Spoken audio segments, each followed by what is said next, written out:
नमस्कार,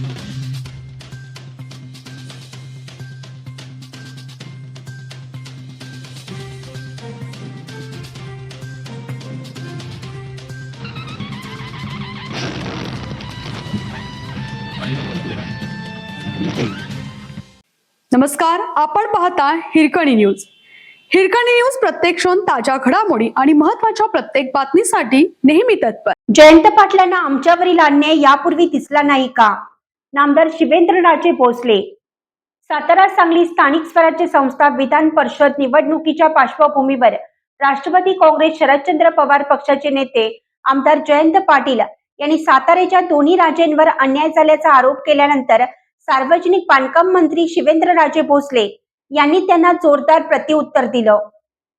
बुधवारी प्रसारमाध्यमांशी बोलताना शिवेंद्रराजे म्हणाले, सातारा हा एकेकाळी राष्ट्रवादीचा बालेकिल्ला होता. पवारांच्या पुण्यापेक्षाही सातारा जिल्ह्यातून अधिक आमदार निवडून येत होते. मात्र त्यावेळी सांगलीला 3 मंत्रिपदे मिळाली तर साताऱ्याला एकही पद मिळालं नाही. स्वर्गीय अभयसिंह राजे भोसले, खासदार श्री छत्रपती उदयनराजे भोसले आणि मी स्वतः राष्ट्रवादीत दीर्घकाळ होतो. त्या काळात आम्हाला योग्य संधी मिळाली नाही. हा अन्याय जयंत पाटलांना तेव्हा दिसला नव्हता का? महायुतीमध्ये कोणतीही नाराजी नसल्याचं स्पष्ट करताना त्यांनी सांगितलं की भाजपचे उमेदवार धैर्यशील कदम यांच्या प्रचारासाठी खासदार श्री छत्रपती उदयनराजे भोसले, मी स्वतः तसेच पक्षातील इतर इच्छुक नेते सक्रियपणे काम करत आहोत.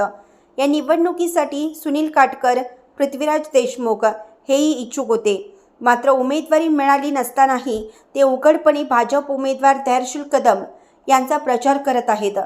ज्यांना यावेळी उमेदवारी मिळाली नाही त्यांना भविष्यात योग्य संधी दिली जाईल असे पक्ष नेतृत्वाने स्पष्ट केलं असल्याचंही त्यांनी नमूद केलं.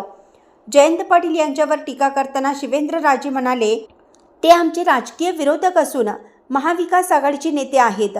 त्यामुळे गैरसमज पसरवण्याचा प्रयत्न करणं हा त्यांच्या राजकारणाचा भाग आहे. मात्र महायुतीतील सर्व घटक पक्ष एक दिलाने काम करत असून या निवडणुकीत महायुती मोठ्या मताधिक्याने विजयी होईल.